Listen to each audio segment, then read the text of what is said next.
Good evening and welcome to the Monday, September 12, 2016 Board of Education meeting. We always do, of course, start off with the Pledge of Allegiance, and we will do that as always. But after the Pledge of Allegiance, I'd like to ask that we just pause for a moment of silence to remember the events of September 11th, 15 years ago. I think all of us know exactly where we were, and this is a time to think about the people that have lost their lives and the people that have been affected so heavily, and how we've been affected as a nation and as educators with the events of September 11th. So, please rise and join me in the pledge, and then followed by a moment of silence. I pledge allegiance to the flag of the United States of America and to the republic for which it stands, one nation, under God, indivisible, with liberty and justice for all.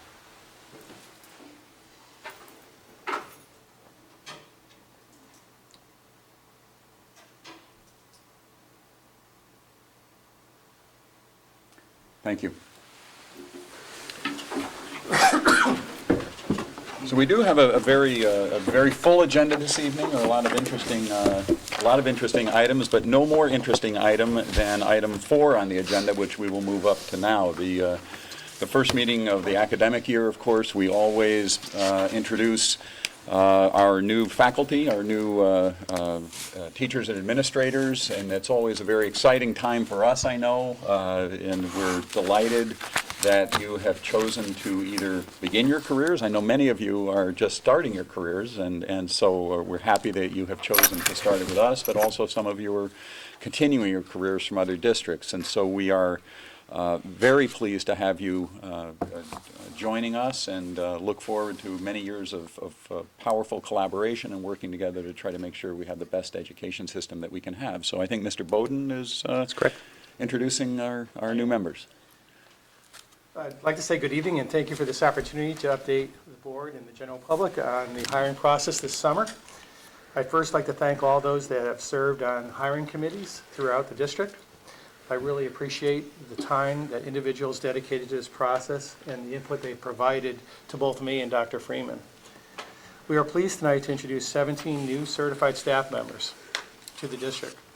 I've gotten to know them over the course of our time together at the New Teacher Orientation 2-day workshop in August, and I can attest to the quality of our hires, the depth of their understanding, and their excitement to be part of the Guilford Public School system. It is my pleasure to formally introduce them to you and the greater community this evening. So your attention to the screen. At A.W. Cox, I'd like to introduce the new principal, Peter Fergola. Tess Merling, kindergarten teacher. Clara Otto, Spanish teacher. And Melissa Jones, elementary school. Cindy Chen, grade 1 teacher. Rebecca Luther, speech and language pathologist. Mary Rose Sarja, grade 3 teacher. Calvin Leet, Jessica Robertson, speech and language pathologist. Elizabeth Seidner, music teacher. At Baldwin, Sean Chmielewski, physical education teacher. Lisa Eaton, our new special education coordinator at both Baldwin and Adams. At Adams Middle School, Nicholas Demore, English teacher. Amy Ouellette, health teacher. At GHS, Alyssa Dunn, English teacher. Stephanie Jackson, social studies teacher. Stephanie was actually with us last year. She was hired after the start of the year. So her picture was not part of the presentation last year, but we've added her this year. Anthony Mancini, business teacher. Heather Rentz, art teacher. Marie Snow, world language teacher. And we welcome all the new members to the Guilford Public School system. Thank you. Welcome.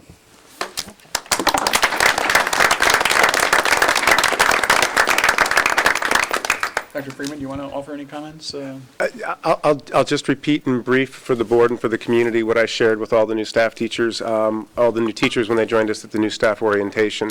I continue to be incredibly proud, and sometimes I continue to look back and be surprised that I was invited to join Guilford Public Schools 5 years ago now.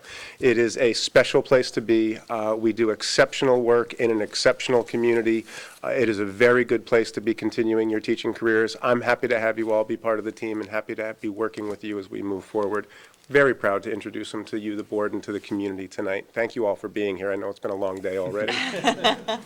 Well, and again, welcome everybody. We are very, very pleased that you're with us. We look forward to many years of exceptional work. This is a great place.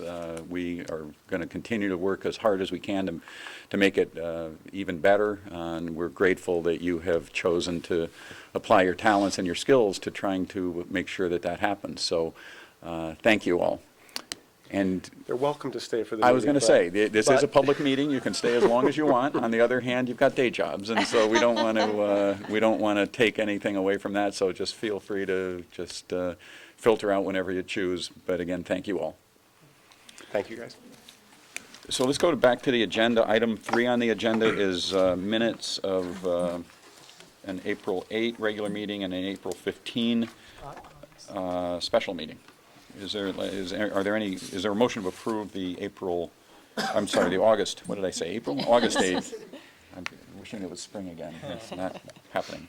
So moved. August 8th, moved, second? Second. Okay, the only correction I would make is on 3.1 and 3.2, that relates to the special meeting, the grievance. It was only Mr. Sands and Dr. Baustracy and I voted on that motion.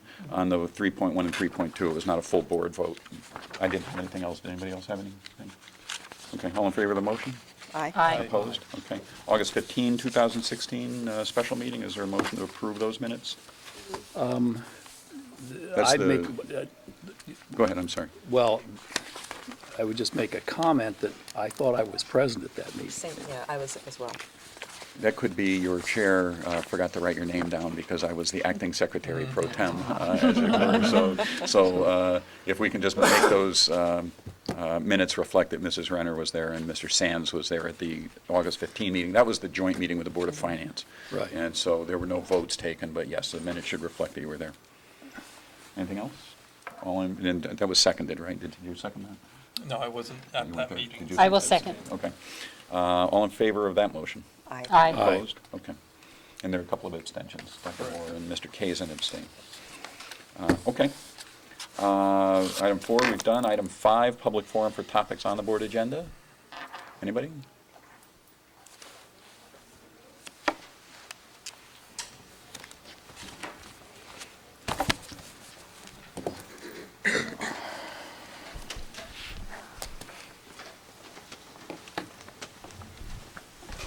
Hey guys, Craig Kinnaperry. I live on Three Corners Road. I just wanted to say I'm pleased to see that you guys still have changing school start times on your agenda today.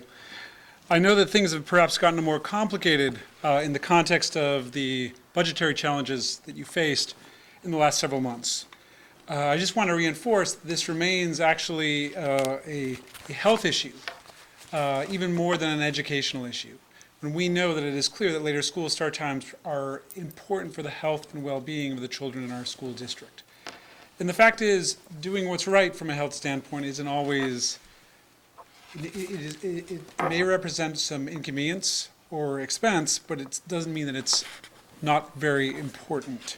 I will say that here in the state of Connecticut, the town of Greenwich is going to be voting, hopefully, for later school start times of September 22nd.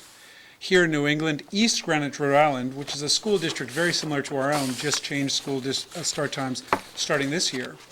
Additionally, school districts in Maine have made a change, and also across the country, Seattle have made a change. And it is certainly possible to do this successfully.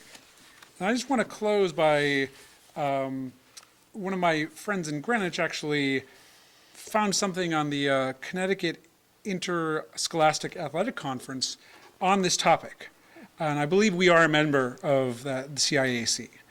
The CIAC believes that high school students should have the opportunity to learn in an optimum learning environment.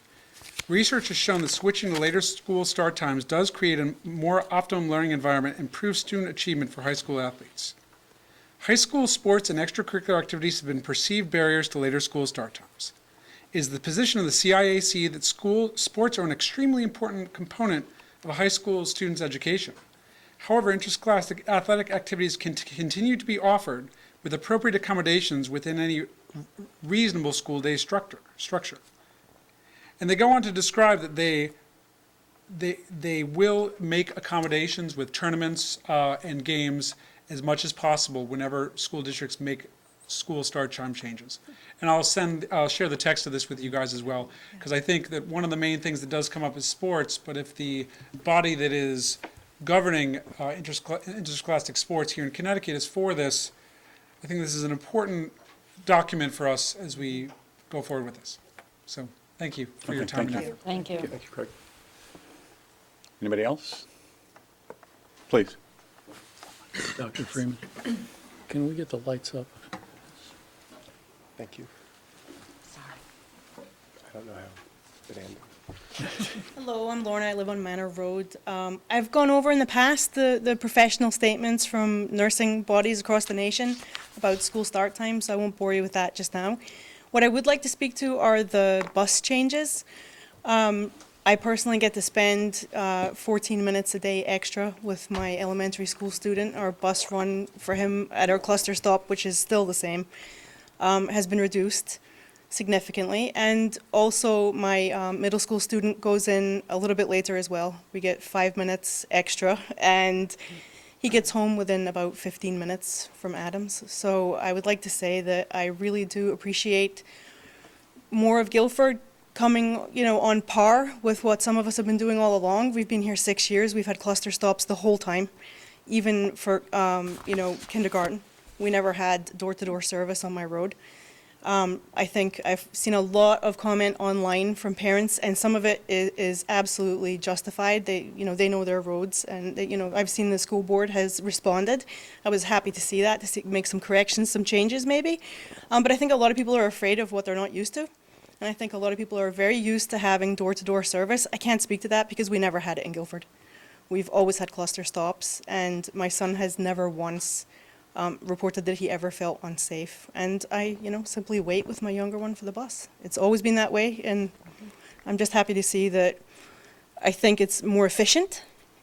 I think there's nothing wrong with that. I think we all should be shooting for greater efficiency in everything we do professionally, and as long as it's safe, I'm just very happy to see more of Guilford come on board. Thanks. Appreciate that. Thank you. We are going to be talking about that, obviously, under Dr. Freeman's report. Right. Anybody else? Okay. Mr. Sands, we are up to the expenditures. Okay, well, August was, as you can imagine, with school out of session, was a little bit of an economic month for us. Our expenditures were $2,10,158.10.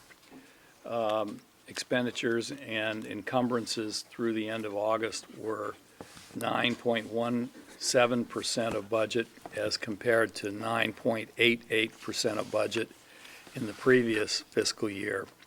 So we're a little bit under.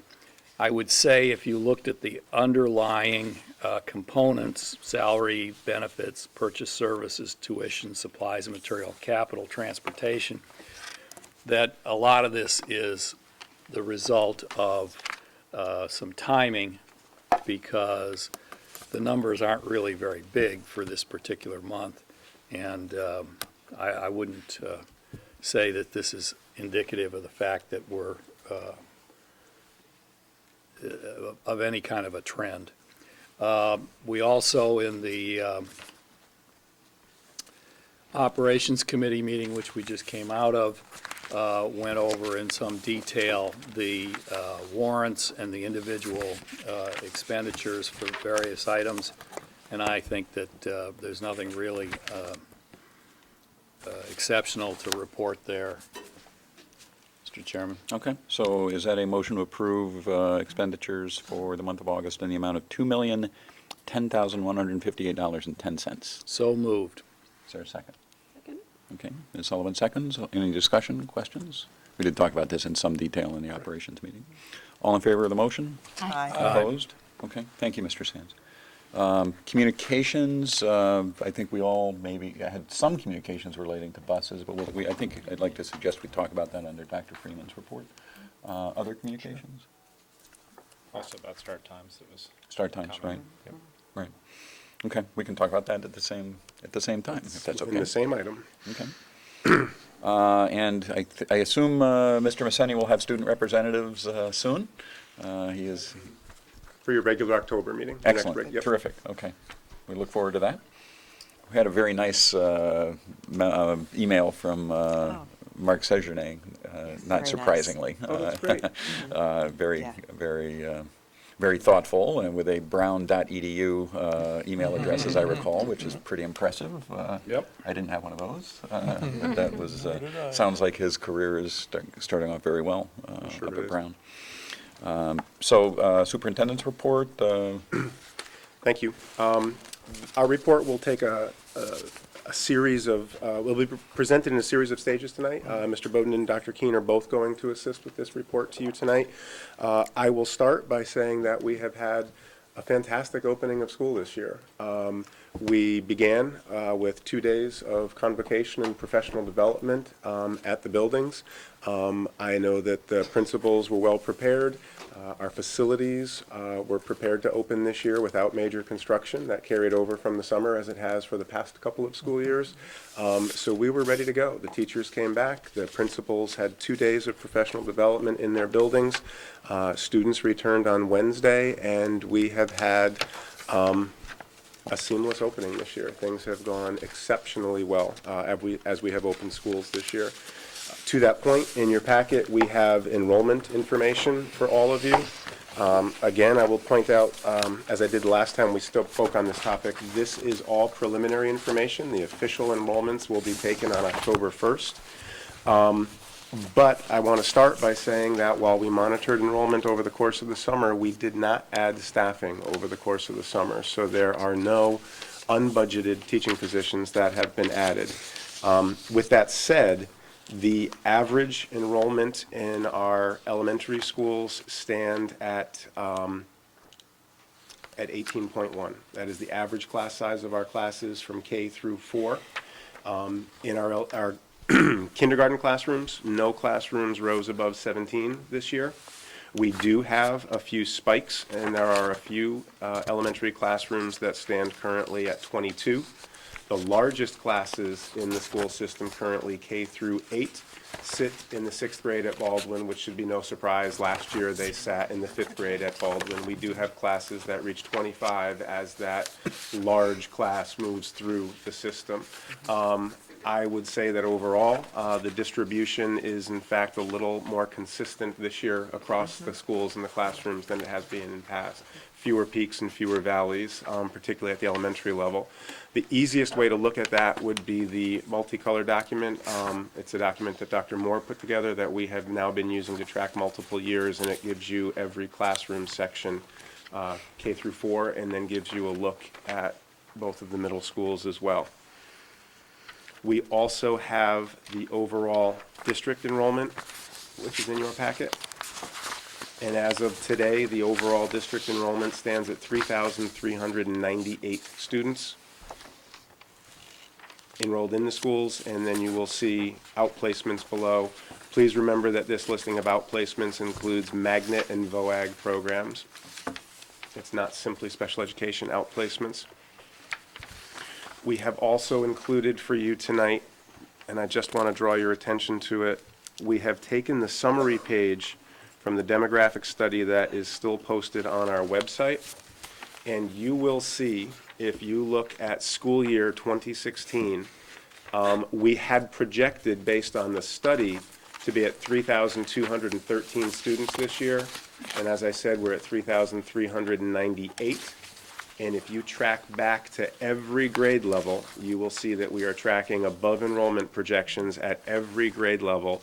Specifically, I want to point out that we had projected 167 kindergarten students, We currently have 193 students enrolled in kindergarten. We made the adjustment in staffing. We tracked not quite as close to the projection as we had in previous years.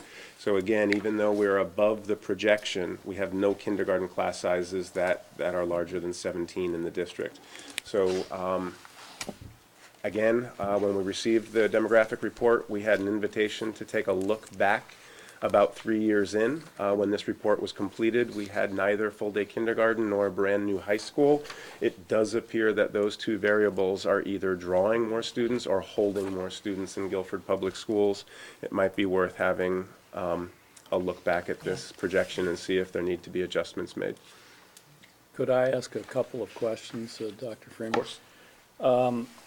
If I look at these numbers for kindergarten, they're down 13% from last year.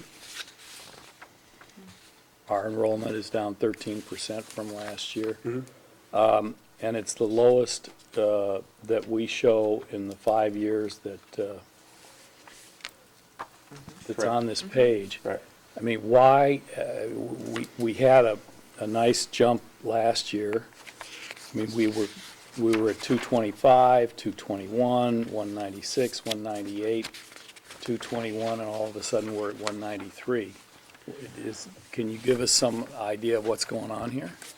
Districts across Connecticut are looking at declining enrollment, and it seems to be a result of the drop in the birth rate in 2008 and 9 as a result of the fiscal crash.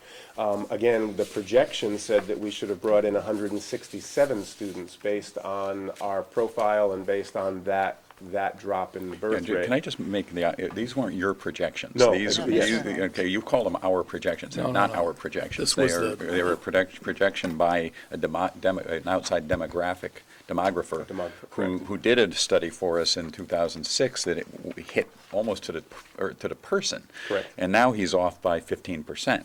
But in any event, I just wanted to make sure that was clear. Correct, and that study is on our website.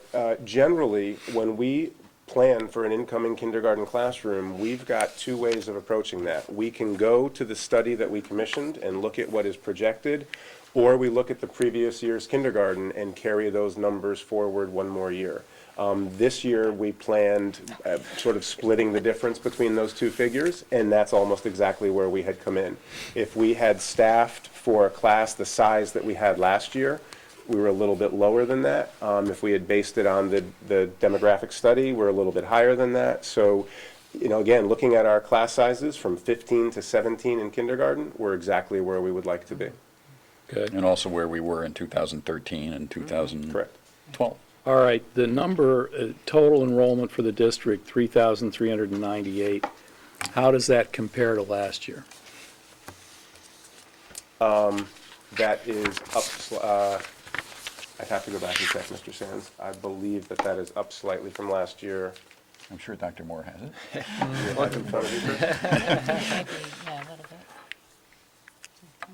Well, or you can, and make sure we're looking at the same number. People, Right. is it the Right. 3458 counting out placements, or is it the 3398, which And is all in of the looks district? that I brought in for you, none of the totals show last year, and I apologize for that.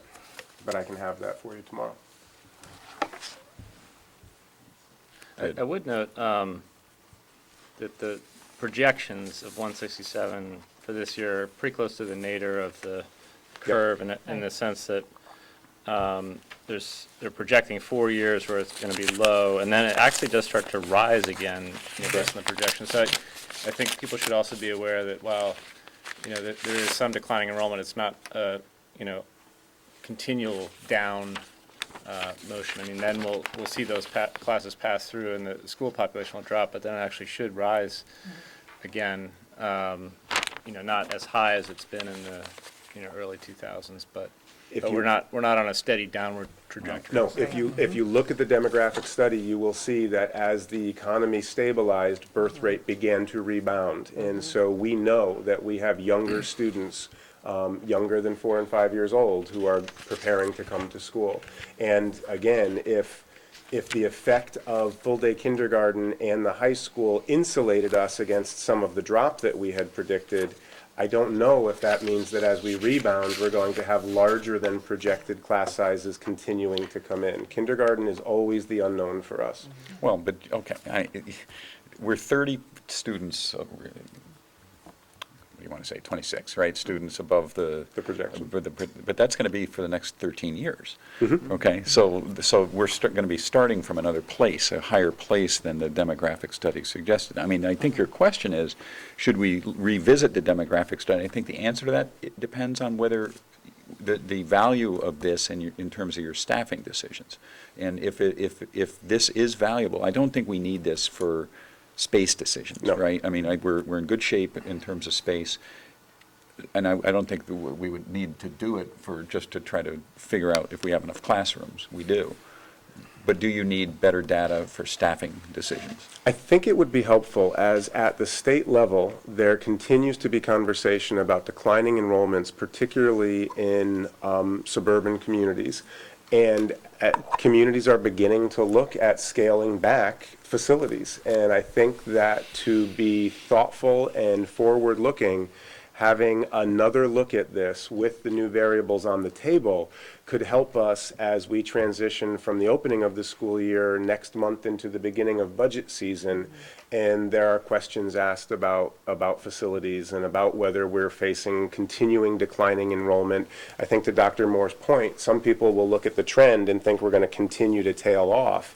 And having a study that's been revisited that says, no, this looks like the end of the decline, and it begins to stabilize and in fact increase again, would help us to be thoughtful about some big decisions that we may be asked to consider moving forward. Why don't you put that on the agenda for operations maybe next month? I think that's a good Yeah, conversation I to mean, have. we should have an estimate of how much it would cost to have this done, but can it seems to me that, now we've got 2 data points, last year and this year, and the study was off significantly on both data points. And that tells me that maybe it's time to revisit some of the underlying assumptions. Yeah, and I will point out that the opening letter that came the with the expert study in this area. identified Don't you that full-day K in the high school were not considered. I think there's an interest to return to it. I'll have at least a suggested cost to revisit this study for us at our next operations meeting. I think that's a good conversation to be had. Because the other point, as I'm looking at the demographic study and remembering from the past, is that we've always seen a little bit of a drop, obviously, from eighth to ninth, which also is not necessarily playing out anymore. I mean, I know we talked last year about whether we saw the number of kids who go to private schools didn't seem to change much, but these numbers predicted a drop that did not happen Yeah, and into the high school. And I'd want to look carefully at that. It's not included in your packet, but from the last day of school until the first day from the last day of last school year to the first day of this summer, we had 140 enrollments over the course of the summer, and those were paired with approximately 100 withdrawals over the course of the summer for a net increase of 40.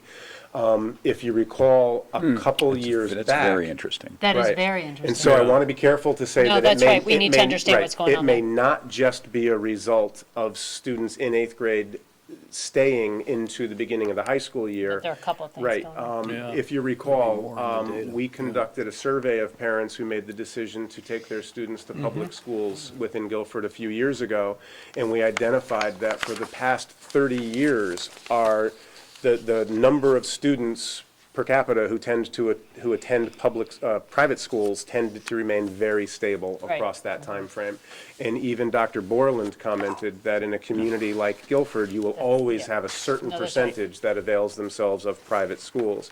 So again, I think it might be a larger question. It may Right, not there's other simply stuff. be an effect of declining private school enrollment. There may be 2 things happening. Right, okay. But I think just to put numbers on what Dr. Balistraci was saying, the 8th grade class last year was 290. The incoming freshman high school class was 296. I don't Right. recall that ever No, being the it's case. usually a drop. It's Sure. not a huge drop. No, it's but like 20 usually- or- Yeah, but it's Yeah, usually there's usually a small number of Yeah. students that we see in our 8th grade population who choose not to be part of our 9th grade population.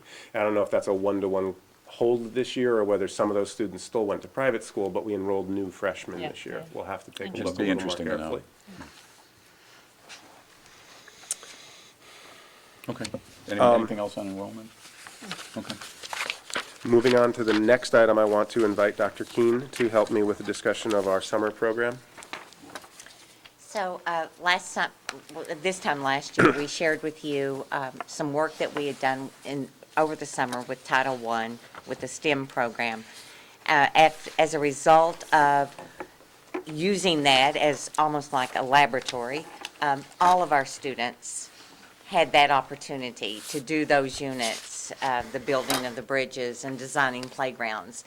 So all of our students actually participated in that. We did something similar this year with our first grade literacy program.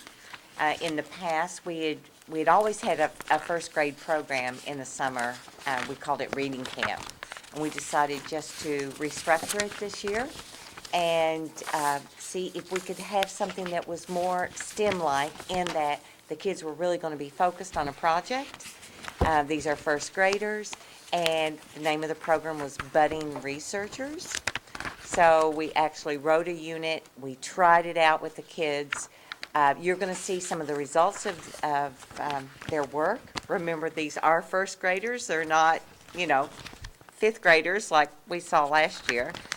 But I do want to publicly thank the teachers, Scott Ryan, April Robinson, and Kara Sabula, who did great work. The coordinator, Janine Farrell, really organized everything and was there every day to make sure everything came off without a hitch. She and Jim Murtaugh, our technology integration specialist, and Jen Kennedy, one of our literacy coaches, actually put this video together, so I take no credit for this. And also Teresa Smith, one of our former literacy coaches, actually did some of the coaching and support. As a result of the success, the principals and the literacy coaches and I met, and we've decided to add this unit to all first grades this year. So we're taking what we've learned, we're adjusting it, and it indeed has become a laboratory. So here you go, Budding Researchers, and see what you think.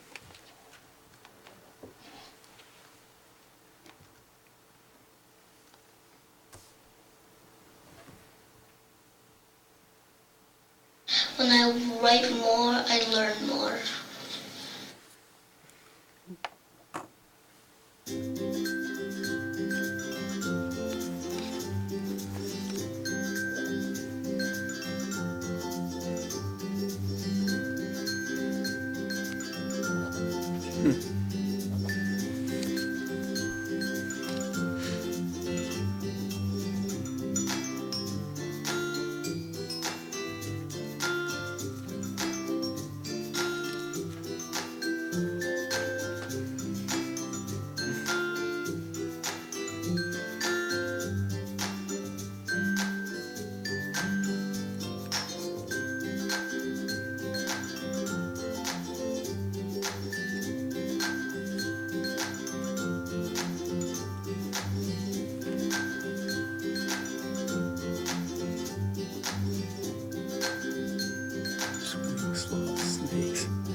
So, as you can see, when we do summer programs, we really try to measure their effectiveness, and so you saw that we were really looking for two things.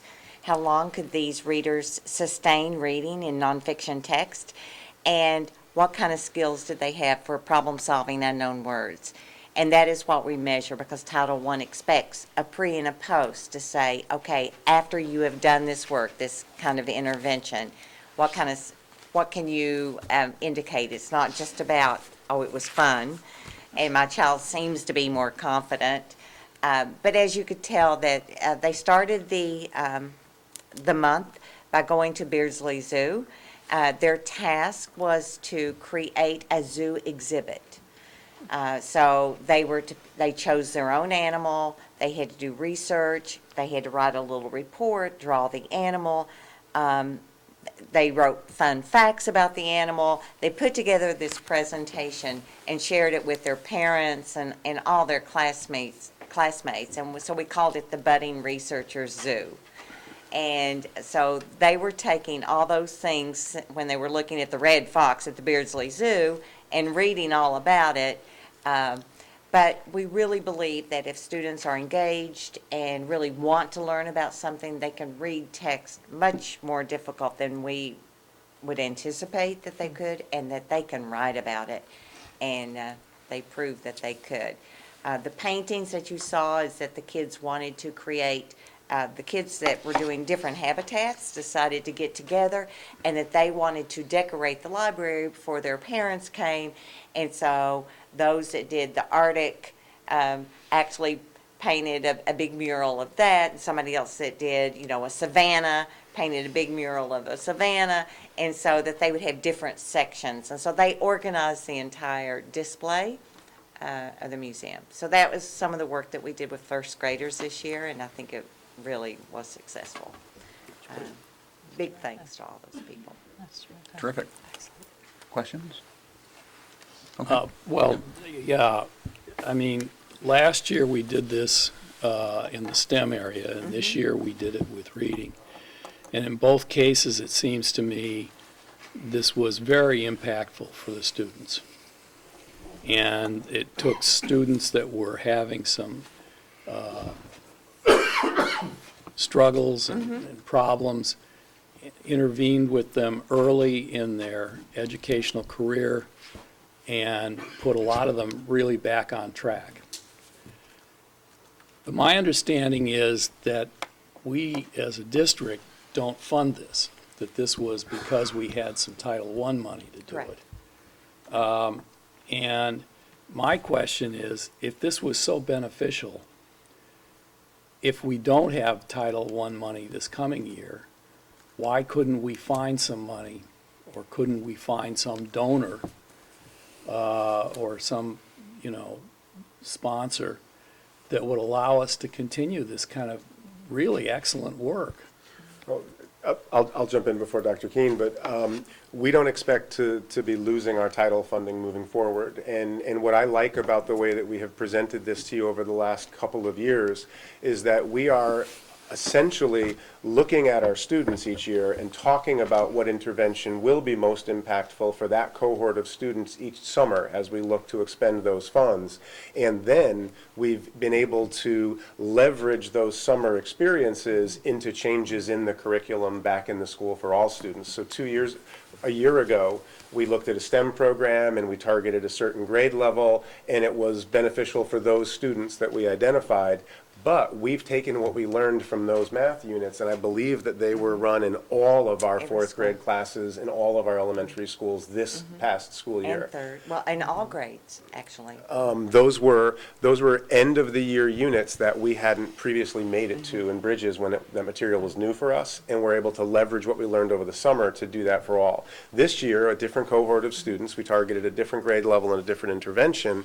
It was impactful for those students, and again, we want to take what we've learned learned and bring it into the classrooms. And this summer moving forward, we expect to have title funds, and we expect to talk with our principals about what intervention for what cohort would be most impactful. So I appreciate the question, but I think that Dr. Keene and the principals have actually shaped it to be nimble and responsive and leverage more growth for everybody moving forward, rather than saying, let's do the STEM program every summer and find students to put in it. I think we're being much more responsive to the students who come through in this structure, and I give Dr. Keene and the principals credit for the way that they do it.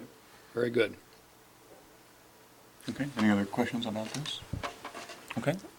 I am going to hand it over to Mr. Bowden for the hiring and vacancy report as we move into the opening of the school year. This will be quick. I obviously introduced to you the new members of our certified staff earlier this evening. We had 2 new administrators that filled 2 retirements in district. We had 15 new teachers that filled both retirements and resignations. We currently have 2 positions that remain open and are being filled with a long-term substitute. There's a 1.0 FTE elementary Spanish position, which is open at LEAT, and a 0.4 technology education position, which is open at GHS. Those are the only 2 positions right now that are vacant and filled by long-term subs. We're very lucky at the high school to have a retired teacher filling in that area until we fill that position. You might see some other vacancies online that may be for various leaves, shorter leaves that are around the district at this time, whether it be a maternity leave or a medical leave. Of the 2 vacancies, remember it's 1.4 FTEs total. We learned of 1 only very late in the summer, and they are both identified shortage areas and will be challenging to fill. So the principals are working with Jason closely to work to fill those positions. Okay, terrific, thank you.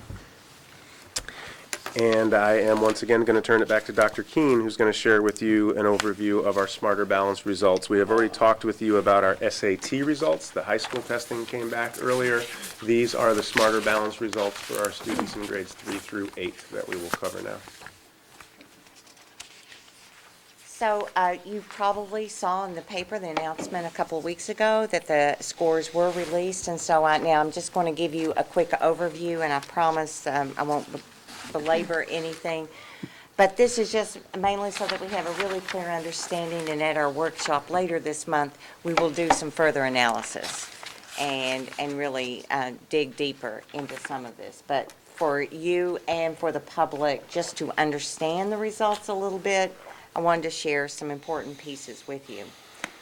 First of all, there's a legal requirement for a summative assessment, and through federal and state law. There's also a matter of equity, because it's important that this is for all students, and that, we shouldn't be skipping kids or letting them fall through the cracks. So it is our responsibility to administer the state summative assessment. It's useful for a lot of the purposes that you can surmise from the legal aspect, but it does describe student achievement and growth as part of program evaluation in school and district and state accountability systems. It does provide measure of students' progress and attainment of grade level knowledge and skills, and gives us an annual snapshot of achievement that should be used along with all other information that we have. Think of it as, I usually use the analogy, it's like an annual checkup.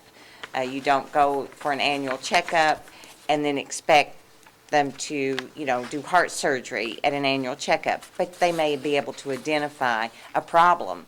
And so the summative is kind of like that, identifying a problem, and should we dig deeper, and should we look further. Is never useful as the sole measure of student achievement or program evaluation or accountability systems. You have to have multiple measures, because no test is perfect. And it should also be the sole guidance for curriculum and instruction. The standards provide our blueprint for student learning, and teaching to the test is never quality instruction and does not result in long-term learning. That said, if a test is good or well-designed, it can influence our instruction. It is also not useful for a substitute for other classroom assessments or teacher observations or student work products. So this is just some general background on Smarter Balanced. It is aligned to the Connecticut Core Standards. It is administered the last 12 weeks of school to all students in grades 3 through 8, except for those students who that have severe disabilities. It is designed as a global measure of student learning, that physical or that annual checkup. The items were developed by educators and assessment experts from consortium states, and Connecticut was part of that. It does use computer adaptive testing, so that adjusts the test to each student, basing it on difficulty by, if a student got something right or wrong. You think of it as like video gaming, in that the more you get right, the harder it gets, because it is more efficient testing. So the test doesn't have to be nearly as long to find, the level of the student. Math assessment also includes a performance task that asks students to apply. So on the ELA test, there are really three main parts. English language arts. Correct. Yes, sorry. English language arts, there's a measurement of reading, of writing, and of listening. So you can see this, students are expected to read and understand a variety of text, both informational and literary text. They're supposed to be able to use evidence from source materials to support ideas written, and to interpret and use information that's delivered orally to determine central ideas and to summarize or analyze. This is kind of a summary of everything. I'll have more details about those. But you can see the reading and listening are two of those main areas. The writing and the research inquiry are combined into one claim or one score, the writing score, because that's the only way they can measure the research and inquiry. On the math test, students really are expected to use math to solve problems, complete math problems efficiently and accurately, understand how math concepts link together, apply knowledge to solve real-world problems, and to communicate their reasoning. So you can see that parents will have three areas communicated to them: concepts and procedures, communicating reasoning, and then the problem solving and modeling and data analysis will be combined into one. So we're going to really be looking at the end of the month at two pieces: a scale score and an achievement level. And I really wanted to try to explain the difference. A scale score is the basic unit of reporting. It ranges from 2,000 to 3,000. That is just the vertical scale. These scores can be used to illustrate students' current level of achievement and their growth over time. So we can go back and look at a scale score from third grade and see how the scale score looks in fourth grade, and really kind of do some measurement, student to student. It's a little bit trickier when you're trying to go class to class, mainly because there's mobility. Students leave, students enter. So you've got, students move away, and they might be in one cohort, they're not in the next cohort, so it's not pure. Scale scores can also, if aggregated, describe school or district level changes in performance or measure gaps in achievement among different groups of students. So when we disaggregate it to look at students with special needs, or we look at gender, how do boys do as compared to girls, or we look at race, or students who receive free and reduced lunch versus those who don't. More familiar to people are these achievement levels. There's level 1, 2, 3, and 4. Basically, level 1 does not meet the standard, the grade level standard. Level 2 approaching the standard. Level 3 meets, and level 4 exceeds. It is not a perfect measure, and I put in here, you have to be careful that it's an oversimplification. It is not nearly as accurate as the scale score, but it is familiar to parents and to schools, and so it is a general way of taking a look, but it's only a first blush, and you have to dig deeper. So students will receive a category performance for each of those claims that we talked about. Here's the reading, listening, writing, and research. So parents will see, if they're above standard, or if they're at or near, or if they're below in each subject area. So there's 3 things we're going to look at later in the month: the achievement change over years, the rough cohort, and when we say rough cohort, we mean generally the 3rd graders last year are now the 4th graders this year, although we know it's not a perfect match. There will be some mismatches. Or we look at 6th graders last year in a particular subject and then look at the 7th graders this year. And then the matched student growth is the 1-to-1. We won't be doing that as a group, but there are no mismatches, and certainly that's the most accurate, and that's what the principals and the teachers are working on right now. But here generally are the results. This is for English Language Arts. All students that participated, you can see last year, the percent of students who are level 3 and above, that means that they are at or above grade level. And you can see the how the difference is between each year by grade.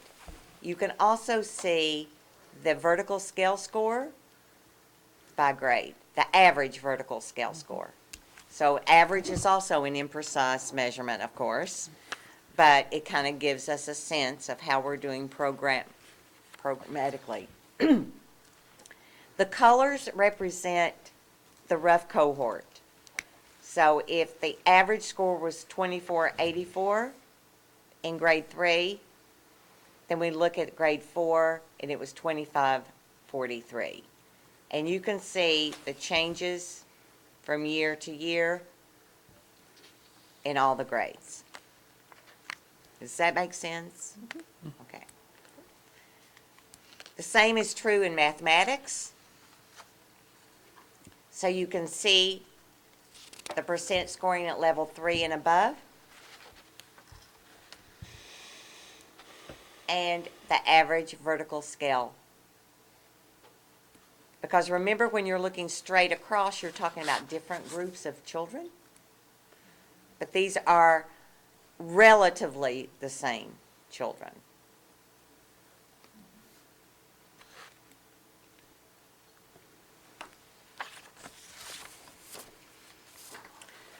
So typically the board likes to know how are we doing compared with our district reference group, all those towns that are similar to us. I do have these particular slides, the previous slides on the results with the percent scoring at level 3 by grade level and the average vertical scale score. I have those 2 slides and these next 2 slides in your folder tonight so that you can look at them more carefully. I'll be happy to send the entire PowerPoint to you, but I know this might be a little bit difficult to read. So these are all the districts that are very similar to us, and this is the percent of students at level 3 or 4. And in our district reference group, we were first in language arts. And That's great. And we can talk about this a little bit more, but that is not consistent with where we should be if it was purely demographics. Correct. no. Right. Yes. In fact, it would be That's flipped, because Right. we're actually demographically, we're close to the To bottom the of bottom Dirt of the B. dirt, yes. Yes. And I have to give a lot of credit to the principals, to the literacy coaches who provide that ongoing professional development and support to teachers, the emphasis that we have had on not just English language arts, but also literacy in science and literacy in social studies, and really understanding that, it's so, so important. I just want we to were working urge on everybody to keep this slide in mind when we're talking about the literacy coaches in the budget season. Absolutely. It's not a coincidence. No, it's a lot of work and it's a lot of focus and really keeping the eye on the prize, and sometimes that's hard to do, as you can imagine. Well, and I think it's also very interesting, because it's hard to see this slide, but if you look at the actual data that you provided us, Guilford is on the far left, and East Guilford, otherwise known as Madison, is the second from the right. An interesting fact. Lots that goes into these numbers, and lots that could lead to you to want to unpack these numbers. So This slide makes Dr. Keene very edgy It because does. it makes me yes, this one makes both of us very cautious about taking meaning away from this slide, But correct? it is a relative measure. It is saying, how did you do relative to other districts that are similar to yours? I mean, it has a lot to do with, you don't know what the other districts, how many students might have had Opted special out. needs or ELL students. Any number of and other variables, There's yes. so many variables. On the other hand, if you're first, it kind of doesn't matter what the other variables were, because. So let's look at math. The other thing is, 81.7%, just a Yeah. standalone percent. As an absolute percentage. It's That's really right. strong. And that's a standalone number. And that is with all students combined. Yeah. So all grades. This isn't just third Right. grade or eighth grade. It's all grades combined. In mathematics, we're seventh in our DIRG. You can see where we fell and who's ahead of us. We've made great strides last year. If you go back and look at this, particularly, look at the grade 5. And even though, it was the lowest percentage in 2015-16 in grade 6, it was a huge improvement from the year As a before. cohort. Right. And a lot of that had to do with new resources, and it also coincided with a change in schedule, allowing much more time for mathematics at Baldwin Middle School, if you recall that. So you can see overall that math scores are not quite as good across the state as the language arts scores, and that is not a surprise. It is something we really need to do better, not just in Connecticut or not just in Guilford, but really in the whole United States, about really digging into good math instruction and how do we get to those. And we are working very hard. Our professional development has been focused on that. We are continuing to focus as well, and I'm really proud of where we are, but I know that we can do much better. To Mr. Bloss's earlier point, you will see a focus on mathematics when we share our draft priorities and initiatives for the year with you, but I'll also remind the board that in the earliest drafts of our budget last year, after 2 years of focusing on mathematic curricular revision and resource allocation, last year was planned to be a year where we would expand coaching into the mathematics area, and as we went into a very difficult budget season, we withdrew that from the budget in some very early drafts of the budget. So if you look at sustained years of focused leadership and coaching support in English language arts, you see our results. And if you look at math, the big difference is do we have that level of support at the teacher level in the buildings? And so I just want to point out that the early indications here are that we need to revisit the idea of coaching support for our teachers in the area of mathematics as we move into this budget season this year. So just some data highlights. The rough cohorts of students showed improvements from the previous year in both math and language arts, every single grade. Participation is strong at all grade levels. We've been very, very fortunate. We've had over 96% in every building. The high school, 100%. Several of our schools had 100% participation. And I shared that with you, I believe, at the end of the school year.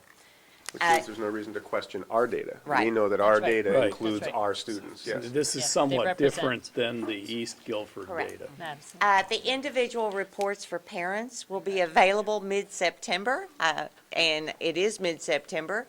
So we're expecting them by the end of the week. So if we get them by the end of the week, we will make sure that they get out to parents probably next week. We just have to get them sorted and get them out so that parents, and we also have some flyers, and we're going to put some stuff on the web for parents to understand what the report needs. But if all goes well, that'll be coming just in the next couple days. We need to continue to focus on mathematical concepts and skills. And we need to do additional analysis of subgroups and of individual students. And we will continue to do that. The day after our workshop meeting, later this month, all the principals, all the coaches and the math specialist will be meeting with me to really do some heavy-duty analysis and really focus on some of the data. And we're all going to be working together with our computers in a room and really making sure that what we're putting together is reasonable. Because sometimes when you start doing data analysis, if people don't understand it completely, they can make some assumptions that may or may not be exactly accurate. So in closing, there are two main places to go and learn more about this particular assessment or to learn about the data. The data will be on Ed's site when it's released for the accountability purposes. That is the new state data site. But right now, the State Department of Education, you can go to their website and find out everything about student assessment in any area. Or the Connecticut Comprehensive Assessment Portal at ctportal.airest.org. And you can just put in Connecticut Assessment Portal, and it really gives a lot of resources for parents, for students. I really have to say that this district has done a lot of work about really trying to understand the assessment, to understand the standards, to align our instruction with the standard, to provide the professional development for staff on a daily basis, not just 2 or 3 or 4 times a year. And I'm proud of that, and everybody kind of expects it. This is the way we do business around here. And I think it's because of all those efforts and all that focus is why we have the performance that we do. For all of the cautions that we will share with you about using a single test as a measure, particularly when used comparatively with other districts, we are enormously proud of these results, and we believe that they communicate that we have been making the right decisions and moving in the right direction, and we appreciate your support and your leadership in all of that work.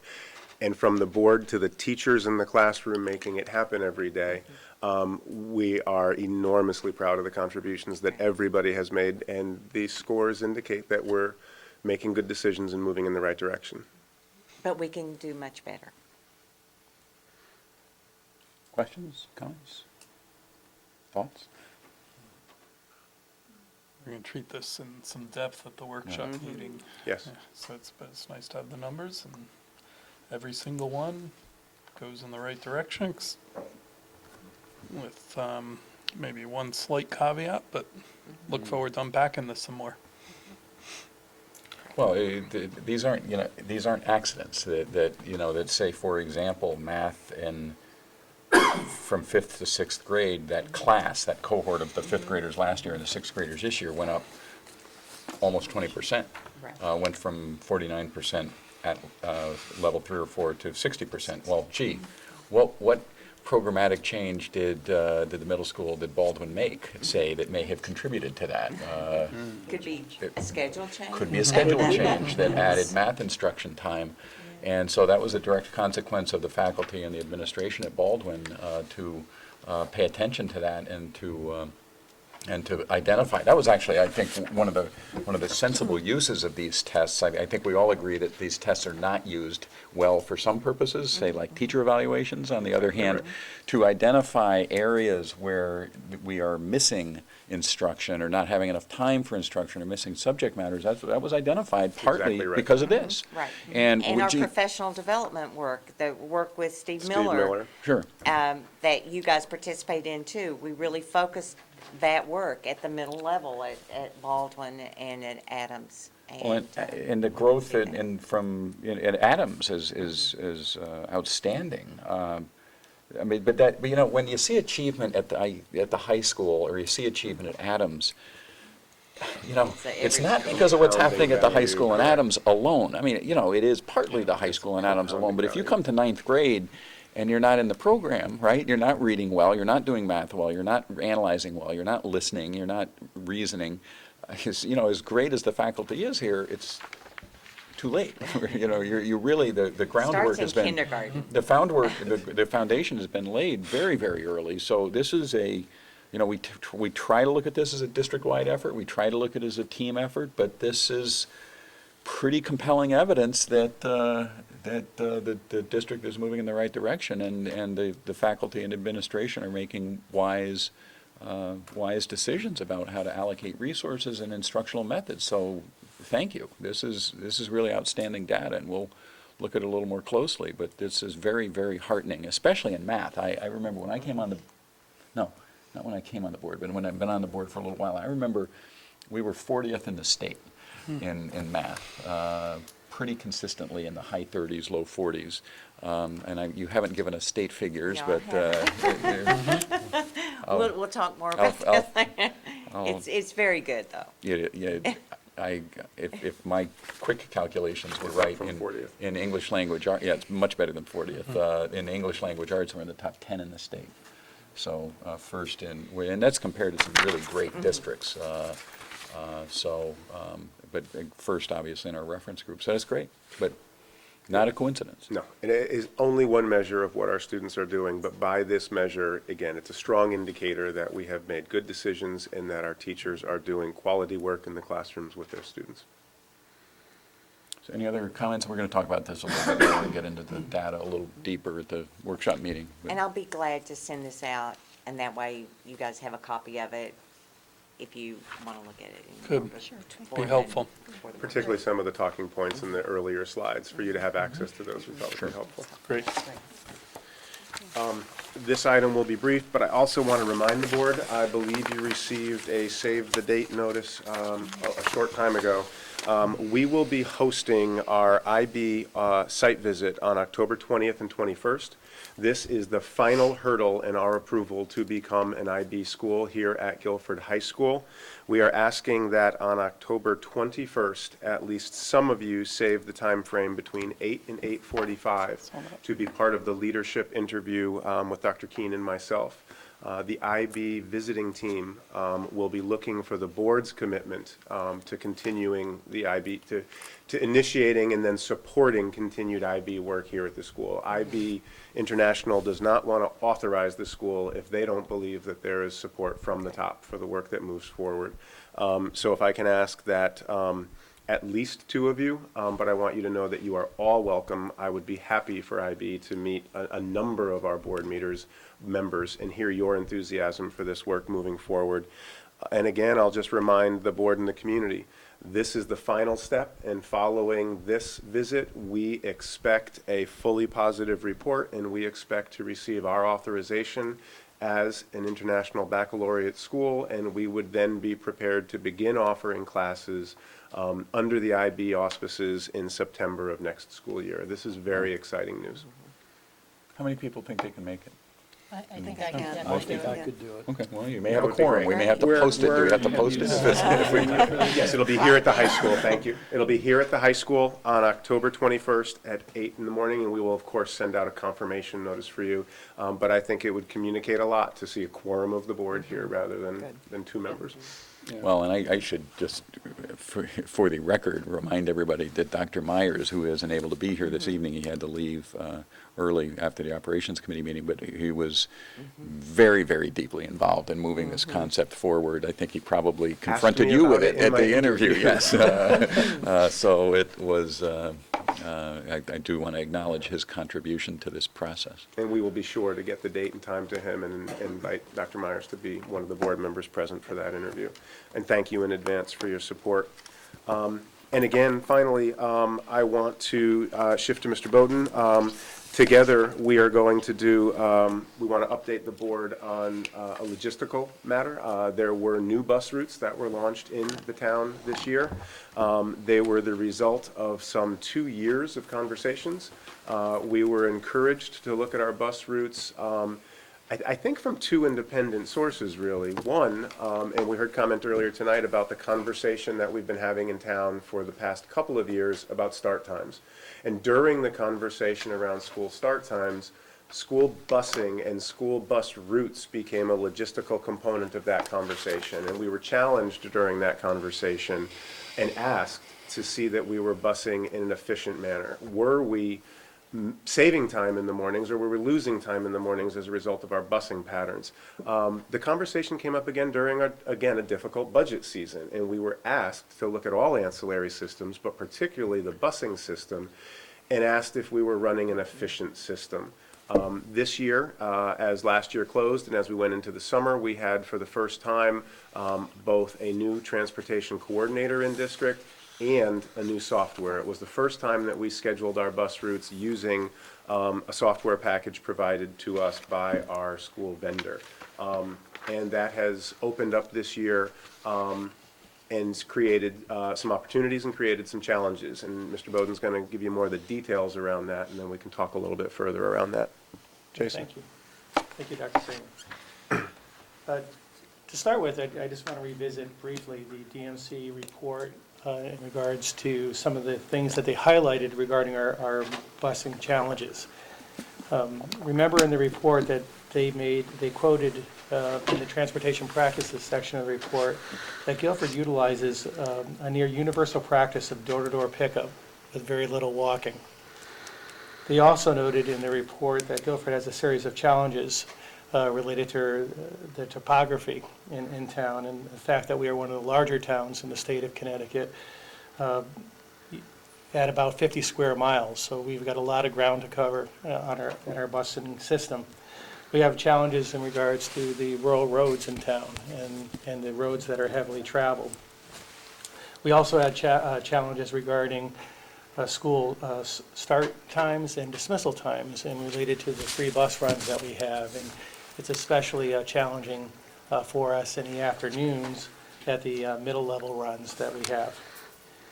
The report also noted that routes and individual stops had really rarely changed in the past, recent past. In fact, it's not uncommon for students to have or have had the same bus route for a number of years, same bus route and the same stop for a number of years. It was also noted in the report that the buses were running well below capacity. So there were a number of different factors that were brought forward in that report. As Dr. Freeman noted, in the budget process, we also received some feedback from the community on the fact that many of our buses made many stops in very short intervals. Maybe stopping 10 or 12 times in a quarter-mile period, depending on the road. We received some feedback that some of our bus routes were on the longer side of the policy that we have, pushing well close to an hour or just short of an hour. And a question was asked in the process regarding the utilization of our transportation software. Have we used transportation software to look at how efficient our runs are? So taking that into account, in February of this year, we began to construct bus routes. We took student information, we entered it into the software that the busing company uses, which is referred to as Versatrans. Bus routes and runs were first developed using a component of that software package called OneTouch, which schedules bus routes. These runs were then compared with runs that Mr. Peterson, our previous transportation coordinator, had used in prior years. So we had compared the two, we made changes, and we thought, and where we thought we could make changes between what the software package had and what our prior runs were. We felt that the changes that we made were conservative, and that the modifications that were made took into account such things as changes of enrollment, graduations, rates. It also took into the fact that we tried to implement more cluster stops. We had cluster stops, as was noted earlier this evening, in District before, but we included more as we prepared our routes at distances well below what is recommended by the Connecticut Association of Boards of Education and district policy. I would note that the Connecticut Association of Boards of Education in the K through 3 grade levels recommend no more than a mile walking distance to a bus stop. Our Guilford Public Schools policy is at 0.5 miles for that K through 3. And wherever possible at the K level, we go door to door currently. And for the grade 1 through 3, we are looking at approximately a quarter mile walk wherever possible, wherever we're able to do that safely. In grades 4 through 8, CABE recommends a 1.5 mile maximum walking distance. Our policy is 1 mile maximum distance.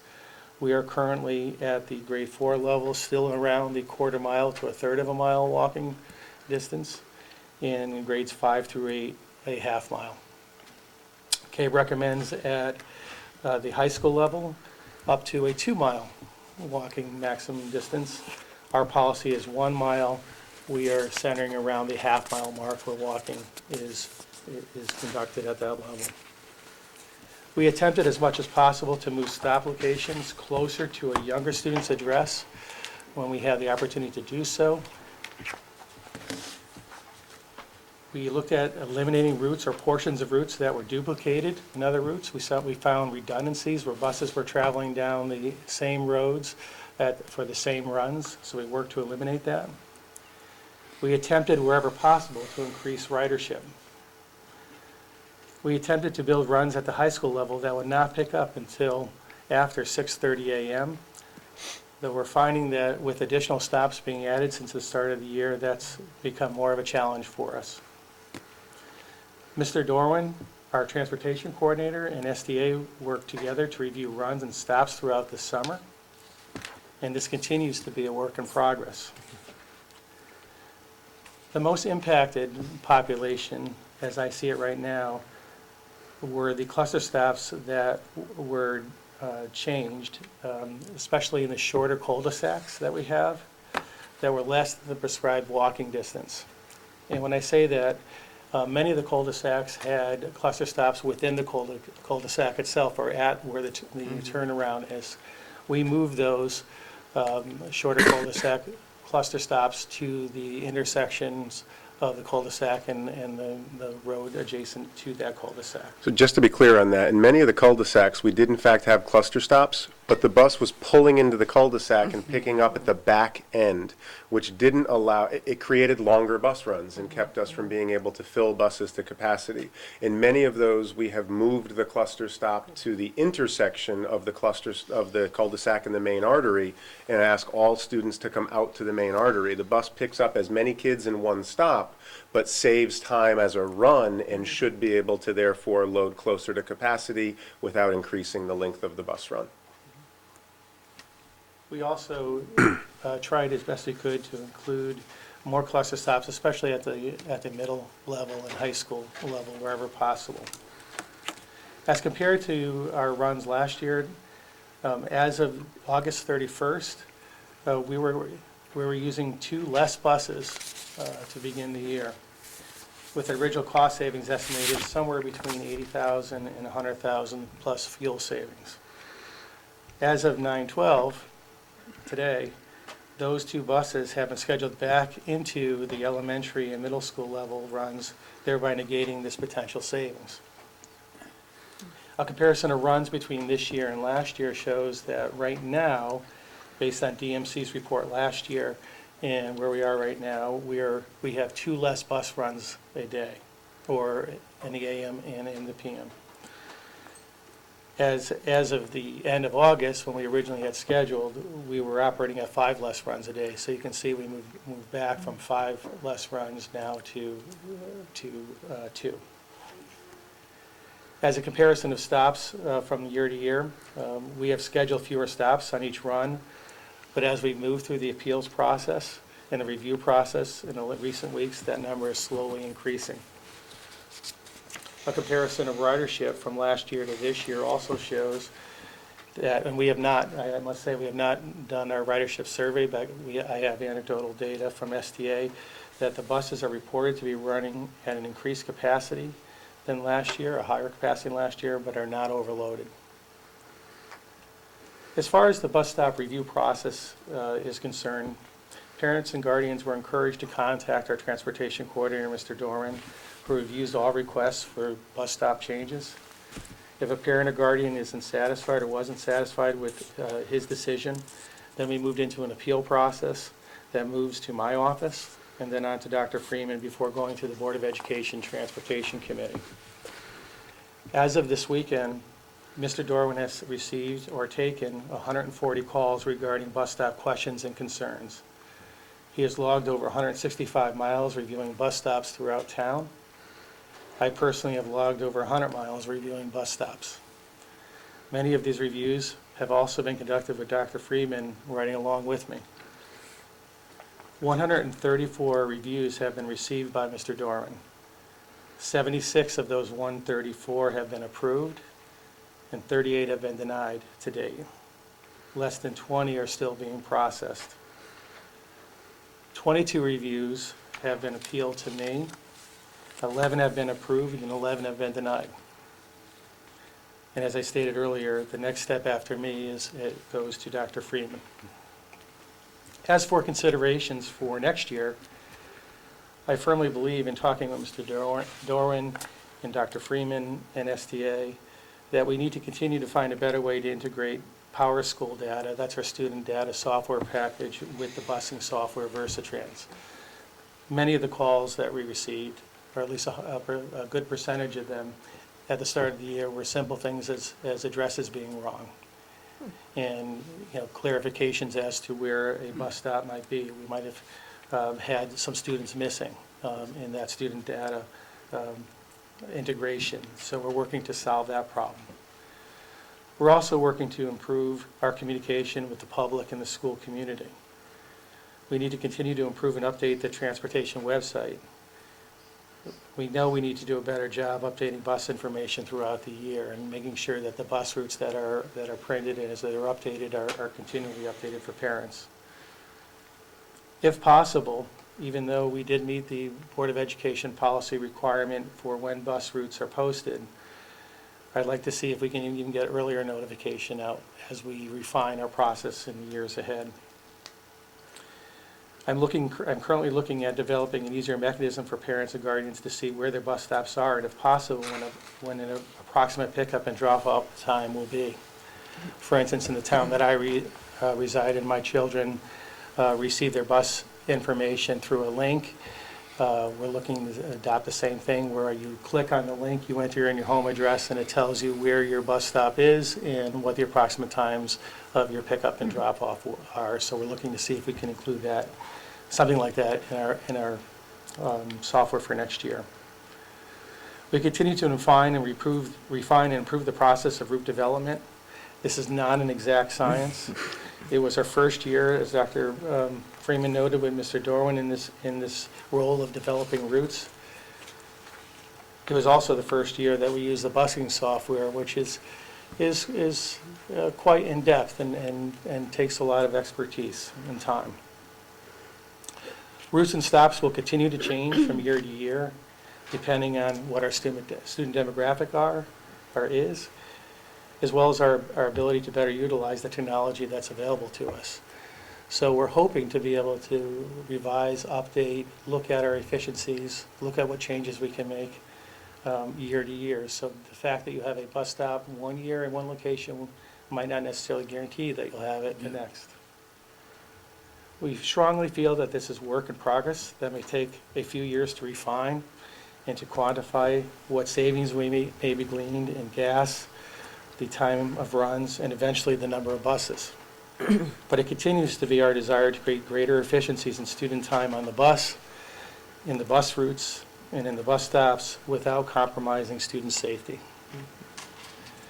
I do want to mention, as a conclusion, or at least an end to my report, that I have a deep appreciation for the input we receive from parents and guardians. You know, I understand how upsetting it can be if changes are made. I've received a lot of feedback from the greater community, some in support, some not in support, but all of it is very meaningful, and we do take it very seriously. And we look to see what we can do, not only in the immediate time frame, but also how it may impact how we design our routes in the future. We're working really hard to refine what we currently have in place, and we're looking forward to improving our product next year. And I also want to extend my appreciation and gratitude to Mr. Dorwin, who is a part-time employee in the district, who is working full-time hours, because he takes his responsibilities very seriously in the district and is working days and nights and on weekends to be able to go out and look at stops and recheck his thinking and to have conversations with us in terms of what we do now and what we do in the future. And I'm deeply appreciative for his work.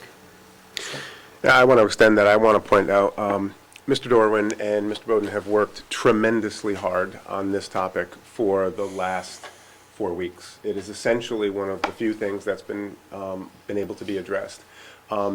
We felt that we moved forward for all of the right reasons, and we felt that we moved forward conservatively.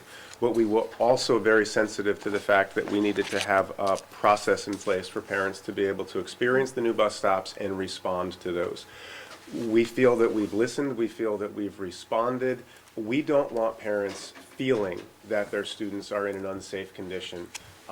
We have not approved every request that has come through, but we have in fact approved more of the changes that people have requested than not. We want parents to feel that their students are safe and that they are starting their school day off positively. But we also believe it's important that this is the first year of work as we move forward. We also believe it's important that people recognize that we're going to continually refine the process, that the community recognize that bus stops are fluid. We will add a bus stop in a cul-de-sac when there is a kindergarten student who resides in that cul-de-sac. But when that kindergarten student moves to first grade, door-to-door pickup is only in this district by policy for kindergarten students. And we think that as the community comes to recognize that these changes are safe and efficient, that as the community begins to recognize that changing bus stops don't mean just adding new bus stops. We've essentially not changed our routes at all for the last 10 years with the exception of adding more stops. And it created a system that DMC recognized as inefficient. We knew that we couldn't fix that in 1 year, but we do believe that this is the beginning of work and that if we continue to communicate well, and we recognize that we can communicate better, plan efficiently, and we recognize that we can plan better, and respond and listen when parents have questions and concerns, that we can continue to improve this moving forward. I very much appreciate Mr. Bowden's work, Mr. Dorwin's work. Appreciate the parents who have voiced their concerns, but I do want the community, the whole community, to recognize that if we can generate efficiencies in transportation, that helps us insulate the core of our school day and to be able to move those resources then to teaching and learning. And that's really what we want to focus on, never at the expense of safety. We have made none of these decisions lightly. The reviews have been conducted by Mr. Dorwin, by Mr. Bowden, by myself, and when necessary, we have asked STA to provide us access to their safety experts when we've made those decisions. So we know that there will be some communication continuing with parents as we close out this opening of school, and we know that we will have more adjustments to these bus routes next year as we move forward. And in years, we hope to be able to be back to the point where we're taking buses off the road and saving resources that can be turned into other important work here in the school district and in the schools. I'd like to extend my appreciation as well to you and Mr. Dorwin for driving all over town looking at all these stops, because as Dr. Freeman said, safety is a priority. I can say that in our neighborhood, our middle school and high school bus stops haven't changed in years. They have always been cluster stops, and even with no change, the overall changes have given the kids 5 extra minutes in the morning at both of those stops, which Right. isn't a lot to a grown-up, but to a teenager who doesn't want to get out of bed, 5 minutes is significant. So I look forward to seeing more of that, and also want parents to know that, as you mentioned, there is a board-level review if needed, and Dr. Myers and I serve on that. We are that committee, and we will also go out and drive all over the place and look at the stops and the streets if we need to, and are happy to do that. My closing comment, the agenda item does include start times, and I think I want to go back to a comment that Dr. Kanapari made in the beginning. I do need to acknowledge that the experience of the last 4 weeks, on the heels of the budget season last year, leads me recognizing that to look at start times is more complex than even we had been acknowledging early last year. When we combine the difficulties of last year's budget and the loss of $750,000 from the budget that I put forward as necessary to cover expenses in the district this year. No, that was the budget we put forward. Thank you, mine was higher than that, thank you for the correction. From the budget that you identified as necessary to cover expenses this year. And when you combine that with, and I say this with all the respect in the world, with the raw emotion of parents who were faced with these changes this year, and the length of conversation that we went through with these parents, it reminded me of the emotionality around this conversation, and it made it clear that this is a very complex discussion that we need to weigh carefully as we consider moving forward. It doesn't change my core position on what the research says and what is good for our students, but I do believe it is impacting my timeline for that. And as I look at last year and a focus on putting resources into math coaching to impact what we can see in one data set, it leaves me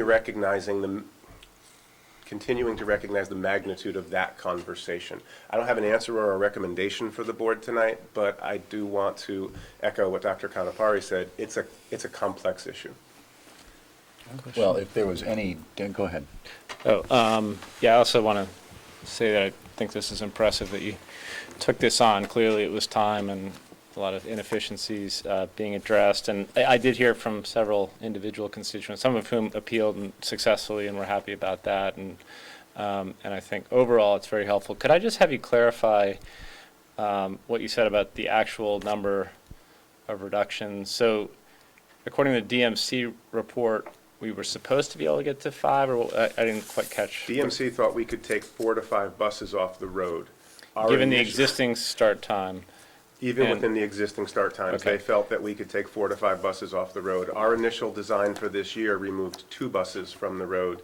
We have now put those buses back out on the road in So we're back response. kind of where we were last year? Or- Not We've got some improvements. We've heard anecdotally how some students, their start time is 5 minutes later in the Right. morning than it was. There are some that are 10 minutes later. So we have picked up time, which is an innate good, but we do not have a financial savings to report to you as a result of this exercise this year.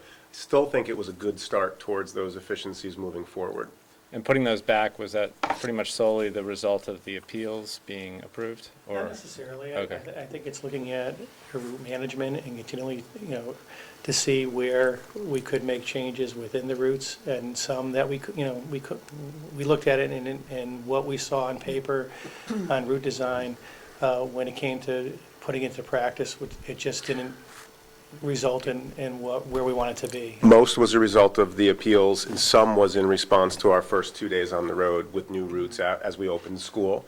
And so we did have buses that ran significantly late in the first and to some degree in the second day of school. We made significant improvements over those as we came back last week into the second week. Most of it, however, was directly a result of parents appealing a reduction of bus stops, and some of those stops were put back into place. Guilford is an unusually difficult town to do transportation in, I think for 2 reasons that maybe we haven't thought about maybe too much. One is that just the sheer size of the town.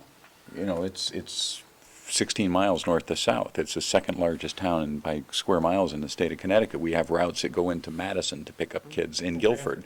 We have routes that go into Durham, too, at least two. And Brantford. And Brantford. So there are some long runs. Now, the other complicating thing, just to keep it in mind, is 2/3 of our kids go to townwide schools. So you've got, and the townwide schools are not all, I mean, what would be central? I mean, I guess Baldwin is probably the most central, but, building, you know, Adams, you've got kids going, there are going to be kids that are on a bus for 20 miles to go to Adams, round trip or more, right? So it's a challenging town physically, and it's a challenging grade structure that we've got with you know, townwide schools from grades 5 through 12. And I would add a third factor, Mr. Belos. There's an expectation of service. And so despite what our policy has read for years, there's also the fact that these routes have been in place and people have become accustomed to those. And we want to be thoughtful and responsive and sensitive that curtailing a service may be the right thing to do for an efficiency, but we don't want to do that overnight, and we don't want to do that without listening. And so the idea of scaling back service over time to get back to a policy is different than the idea of saying in a draconian fashion, we're taking this service away and this is all that will be left. We don't want to create that sort of contentious relationship with our parents as they're putting their students on a bus. And so again, in several cases, we may have made a change not because we felt that the scheduled stop was unsafe, but because the parents were concerned that it was unsafe. And we think it needs to be a process to curtail that service slowly over time and not just take it away overnight from families who have become accustomed to it, and reasonably so. All right, we'll continue to work on this, obviously, in the months moving forward, but thank you, Mr. Bowden, and we'll press ahead, yes. Can I just, the comment about start times, the comment you just made about timeline and other things and math coaches on. I guess I would like to float the idea that clearly you are the superintendent of our district, and so this would be something on your plate. But there are several of us who are very interested in this issue. I'm not lost on a budget going down twice and what that means in terms of at least thinking about the kind of proposal that we landed on last year and the money attached to that. But I'm wondering if we couldn't form, I mean, I would be very happy to be on some kind of work group that involved administration, Board of Ed members, others that could help move this forward with the understanding that A, the administration has many things on their plate, but also B, that there are other people who are willing to put in a lot of extra time to think about this, whether we're thinking outside the box, whether we're coming up with perhaps a different proposal, Right. whether we're looking more carefully at the one that was suggested. Because I know I would, you know, I'm very aware of how complicated the issue is. I'm not sure it's going to get less complicated with time. So I would be more than happy to be someone who was involved in some kind of work group that involved a number of various groups. So I would like to propose that be something that we could create and really try to tackle some of these more complicated issues more quickly.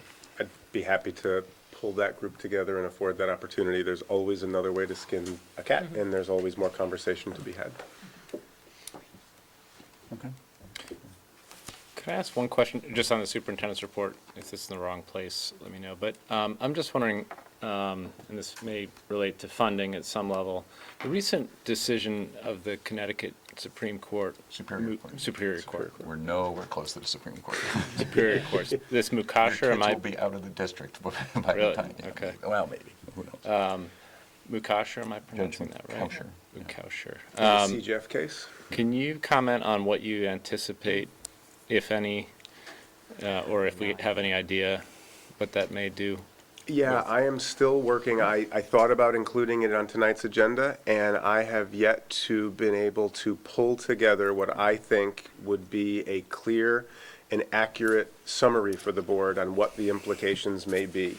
So CAPS is working on understanding what the implications are. I was with the commissioner on Friday, and I asked the commissioner what she thought the impact of this was going to be moving forward. And in fact, there's a really short timeline. There's 180 days that's been identified to identify the plan to correct all of the deficiencies that the judge identified. And I said, what's going to happen in the next 180 days? And her response was, don't know yet. And so we're continuing to follow it. There is certainly a possibility that this will be the biggest thing to impact education in Connecticut since the Chef decision. Or it could end up caught up in appeals and slow walked and have not much impact for quite some time. And when I'm more confident what the direct implications will be for us, I will have something to share with the full board. CABE did a webinar on Friday that I don't know if people, I listened to it, but it's actually available on their website starting today. Oh, good. So you might want to go to that. It's actually a pretty cogent, it's about 45 minutes long, pretty pithy analysis of it. It's interesting, the funding aspects of the decision really were not the cornerstone of the decision. You know, it wasn't, the judge basically said it's up to the legislature. Connecticut spends an adequate amount on education, and it's up to the legislature to allocate. But distributes it irrationally. There's no formula. No, but That's it wasn't even that much. It was what he was critical of was one decision made, I think, in 2 budget years ago, where there was $5 million moved between accounts, if you will, or between districts. I mean, it's Right. $5 million is a lot of money to us, but that was for 160 districts or something. It wasn't. I mean, it wasn't that striking an issue, it didn't seem to me, but I think what is the much more more interesting and more complicated part of the judge's decision that he was very critical of the state mandated teacher evaluation process. He was very critical of accountability systems that don't take into account, or at least according to the judge, student achievement in a meaningful way. Tenure. You know, and as I read one commentary, I mean, you know, it's great to be the judge because you can just kind of make those observations, but, you know, those of us who, like, have to try to implement some of that, it's a little more complicated. And so, I don't. my read of it, I did look at the decision, that is that it's about really transparency and being able to say, how do you calculate the ECS, right? I mean, Part of it. isn't that- And this goes back part to of the it? whole harmless issue. well, We it's a talked major about part this. of it, right? I don't really think it is, to be honest with you. I don't think the funding is the cornerstone of this decision. I think the cornerstone of the decision is accountability and educational policy. That's my opinion. I mean, Yeah, but but you know, coming from I mean, when my children were in school, I lived in New York. And in New York, there are clear formulas as to how this is going to be allocated between districts and statewide and things like that. And everything in Connecticut is negotiated in the legislature. There is no formula. There is an ECS No, there is a formula. formula. Yeah, but then they go, oh, we'll get at this, and then we're going to do that, and I think that's what the judge is arguing about. I mean, you know, take, for example, this issue of you know, how much reimbursement we're going to get for special ed students. That changes every year. Every year. And I'm not convinced that it is the same percentage for all the school districts. I know that they say it is, but I'm not convinced of that. I think that there is a lot of horse trading that goes on in the legislature, and that this is our allocation system is much more arbitrary than you'd see in Massachusetts or New York or places like that. I mean, And I think that's one of the things that judges criticize. I mean, look, everybody should just, read the opinion, Yeah. go to the CABE Yes. website. I think it raises some very, very interesting policy issues. I mean, although I will say, one of the things he was critical of is a Board of Education was so quarrelsome and difficult to work with each other that they didn't even start the business part of their meetings until midnight. Bridgeport, I did read that. So, do much at a better minimum, than That sounds like fun. we're ahead of that, yeah. So, what I will say is we unquestionably will be moving into very interesting educational times. ESSA is reauthorized and the regs are being written at a federal level right now, and that will change the landscape for us. And this decision at a state level has the potential to change the landscape for us. So there's a lot to watch, and there's a lot for us to make sure that we continue to do good work in Guilford and monitor what's happening in the larger environment outside. One of the major parts of it, I think, is that at least the judge is very uncomfortable with local control of education because of the dysfunction of some municipalities and the relative high functioning of other municipalities. And why should that make a difference in terms of the way educational services are being delivered? So, is that going to lead to... Non-delegible state function. Right. When we are state actors. I Yep. mean, remember, that we take an oath at the beginning when we're sworn in, and the oath is not to uphold the charter of the town of Guilford, it's to uphold the Constitution of the state of Connecticut and the general statutes. We are state officials, albeit elected locally. So I think Dr. Freeman's right. It at a minimum. I hate to say at a minimum because then they'll always meet that minimum or fall short of the minimum. But it's going to move this issue of educational policy up on the agenda, and it may give some legislators who haven't really had the courage to tackle it to actually get into issues like evaluations, some other policy issues. And, by the way, one of the things he mentioned is that the reliance on property taxes for funding 95% of education is not a rational way to do it. Now, we've been saying that here for 20 years, right? And it's not a surprise. And, Mayor DeStefano, 15 years ago, wrote a report about how to fix it. And that report, like lots of other really great reports, got put on a shelf. And Is that the one you were on the Blue Ribbon? No. I was on the one that didn't even get to write a final report. I was on the one that the Property Tax Cap Commission, where we entered we did 3 drafts, and then before the final was prepared, the chair of the committee never called another meeting, and so we never voted on so we didn't even get to the stage of being ignored with our final report. We were ignored from the get-go. I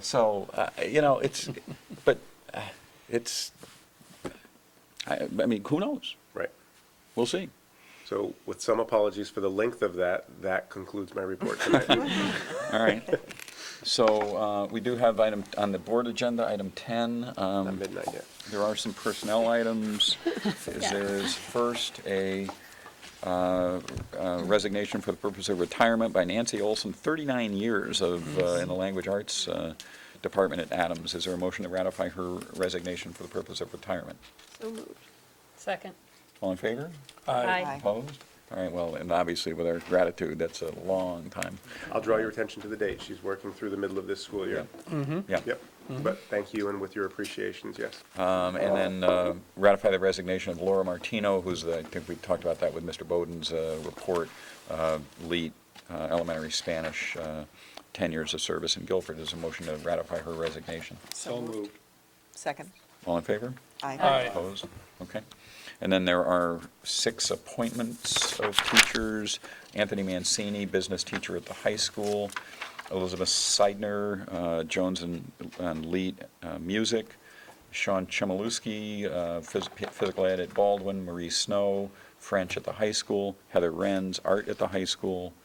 And Tucker Regan, who is Mike Regan's son, by the the Oh, is that right? Just to, Oh, in boy. case any of you felt That's like you great. were getting old, as a social worker. Isn't that interesting, social worker? Yeah, that's great. Wonder where you got that idea. Yeah. At Baldwin. So is there a motion to ratify those appointments? So moved. Second. All in favor? Aye. Opposed? Okay, Thank you. thank you. Great. social studies curriculum. We received this last month, and we talked about it some last month. Do people have questions about it, comments, concerns, thoughts? I'll just say one thing, which is, I mean, this is a very big thing that can't be addressed in something like this. And it's detailed, it's a nice job, and, you know, I'm sure we will ratify it. But the one comment I have is, having watched my kids go through, you know, the first 8 years of school with social studies, is that they never seem to get beyond the Civil War in the first, you know, like 13 years of their life. And to them, like, it's ancient history. I don't know if there's any way to make, you know, to talk about more modern history, you know, earlier. It's just so removed from what they care about or know about. I mean, you know, it's important, but, you know, to teach history from the beginning to the end, you know, I think it's almost backwards for the students who, you know, are just the younger students, because they can relate a lot less to that. And that's just an observation. We were very careful to remove a lot of the ancient pieces to it. And that's why, if you look at the grade level curriculum units of study, you're not even going to see a whole lot of history. It's more around cultures and the principles of government and the background of the United States in grades 3, and local history in grade 4. Then once they get in after grade 5, most of the stuff is really current. It's contemporary. Regions and people of the Western Hemisphere, Eastern Hemisphere, you know, going into Reconstruction and immigration, and some of those things in 8th grade, and then modern world history in 1, and modern world history 2. At the high school level? At the high school level. And I do have, I think Ralph. Ralph is still there, yes? Ralph, you want to just talk a little bit about the relevancy and the currency of some of the topics in some of our conversation in the committee? Yes, good evening. I'm Ralph Russo. I'm the Social Studies Department Chair at Guilford High School. I'd just like to say a word in listening to the deliberation tonight, the detail and complexity of some of the issues that really, I think, are the curriculum that Dr. Keene is presenting tonight, you know, mentions and is framed in the way that we want our students to have the civic competence to take on issues like this. And the movement in social studies is towards inquiry education, where we're trying to teach kids how to frame questions to solve problems and to find the right resources and come up with the answers to those questions. And this is what's really exciting. I think we're moving in a direction away from that maybe more sterile, chronological, start at the beginning and get stuck somewhere, to a much richer and in-depth study of relevant issues to kids. So you both feel there could be more opportunities under this curriculum for teachers to make contemporary connections at the earlier grades? Absolutely, yes. Yeah, don't misinterpret my comments. I think history is extremely important. No, I'm not hearing you asking us to drop history. No, But to give them perspective, and I also am not of the opinion that, you know, I think learning some important dates is also important. I know that's been out of vogue, but, you know, to have some milestones of where where things are, I don't know. I tend to think that is important, but getting a broader view and not stopping, or getting stuck in early American history at this point. But. Well, basically, like Ralph kind of suggested, is we don't want to just get stuck in any group. We want to say, okay, here's something that we're really thinking about and is an issue today, no matter what it is.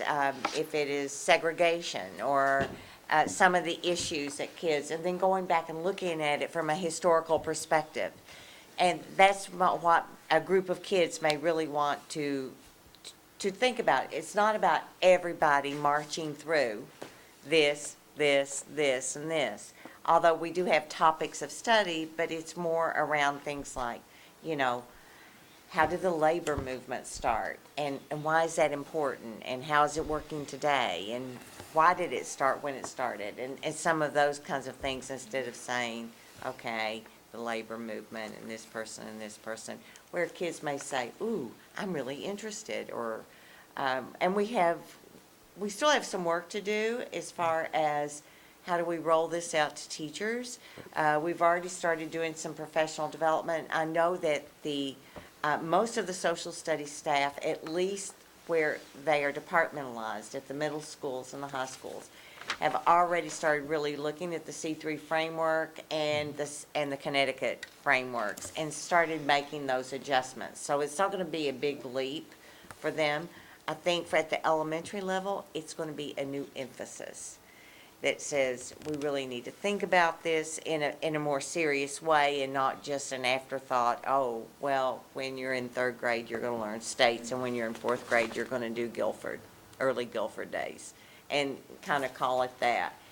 It's really very focused and very concentrated, and it matches what we're doing in language arts as well. So we're kind of excited about that piece, but there will need to be some professional development. There will need to be rolled out. There were representatives from every school on this committee.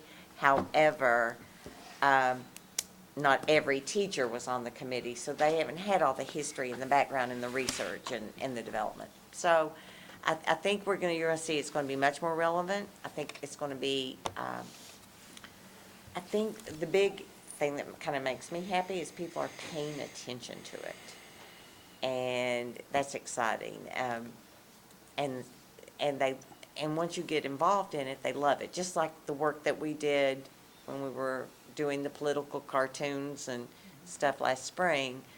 We've been doing stuff like that with teachers, with principals. We've been doing what we call biography breaks. That's great. And Dr. Freeman did a biography break so he could decide what he really wanted to research, going through the Depression, a lot of stuff didn't know about. So we're excited about it. We've had over my somewhat short 4.5 year tenure on the board, I feel like we've had conversations around social studies curriculum a couple of times. I know one of the things I've shared is my own experience a long time ago was not only not getting past the Civil War, but a particular teacher who went through every single possible battle and soldier. And so to me, it's exciting as we look at this kind of curriculum and make it more about asking questions, not just about what you're interested in, but as seems to be more and more reflected as this curriculum gets looked at, how then that helps us think about what's going on in the world now. I mean, clearly we're becoming more and more and more of a global society, so it's not even just what's going on in our own country, but and if we have no understanding of the recent past, it's going to be really hard to make informed decisions about that. So to me, that's exciting, to see more and more of that embedded in a curriculum, and hopefully then that gets picked up by teachers, and as you're saying, with professional development, or because they get more interested. It's just great to see. I'm going to ask you to hold your response because we need to change the disc. So while he's changing the Oh, I was going to do it. Go ahead, you share. So last month when I wasn't here, Stacy Ewings, one of our literacy coaches, was very, very pregnant, presenting, and the week after she presented, she had twin boys. Oh, boy. Healthy twin boys, 7'1" and 6'7". Wow, that's impressive. They're Yeah, healthy it's boys. A lot of babies. That's 20 and 21 unusual and inches, impressive. and their names are Grant and Lincoln. I think she was influenced by all that work on the social studies curriculum all summer long. She obviously had her time with the Civil War. Yeah. So I didn't Grant want to and say Lee, that. they might have fought a little bit. I know. Well, what did she say? The bigger of the two is Grant?